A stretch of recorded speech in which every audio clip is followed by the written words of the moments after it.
if the step-by-step and case-by-case details of the torture of detainees had been discussed at the highest levels of government, inside the White House? It might prove to be the core to unraveling an entire administration's policy on torture. It might even one day find its way into a trial of war criminals.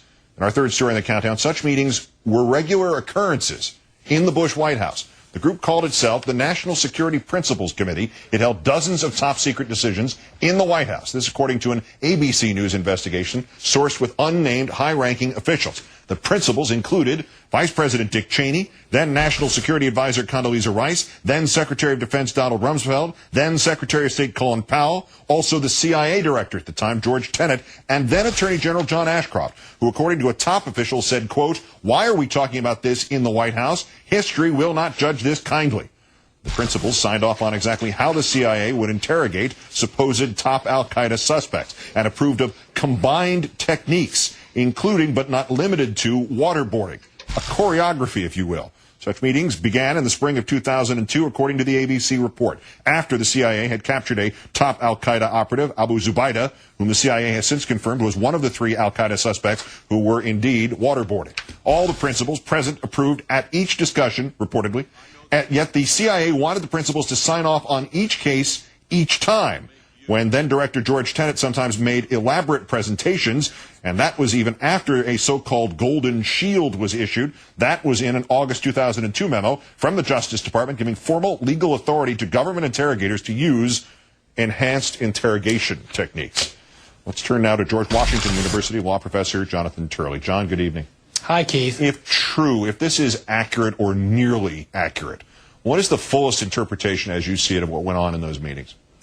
Well, this is one meaning of principle. They're not talking about the LE kind.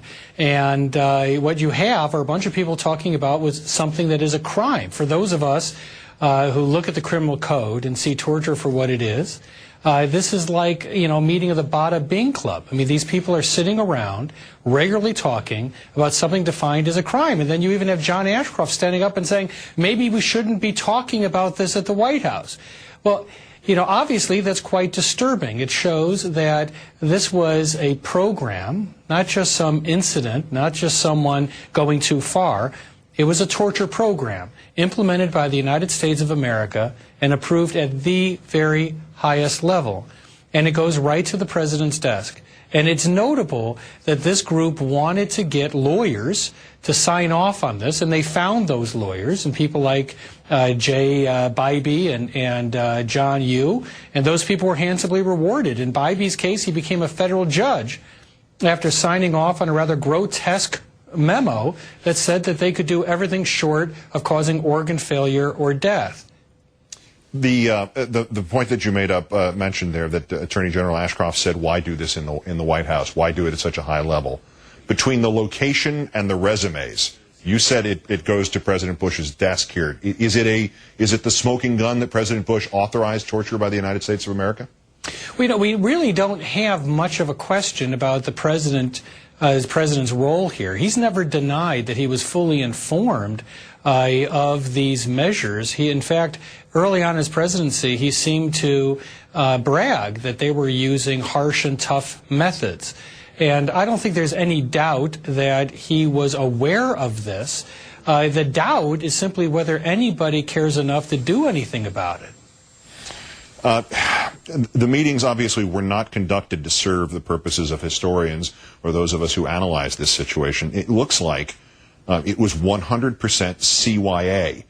The question I have here is, am I reading this right? Did the lower level interrogators, did the lower level people even in that food chain of principals, people like the director of the CIA who would come out ranked a lot lower than, say, the Vice President of the United States in any kind of seating of cabinet positions, were they there to protect themselves at the cost of the most powerful people in the nation? In other words, did they play these people? Did they Who Yeah. is being protected here? Well, you know, as a criminal defense attorney, we call meetings like this meetings of the designated defendants because they are people who are signing off and will have to bear witness and bear responsibility. And here you have the CIA, which is basically saying we're not going to have a repeat of the 1970s, where you guys have us go exploding, you know, cigars and trying to take out leaders, and then you say you didn't know about it.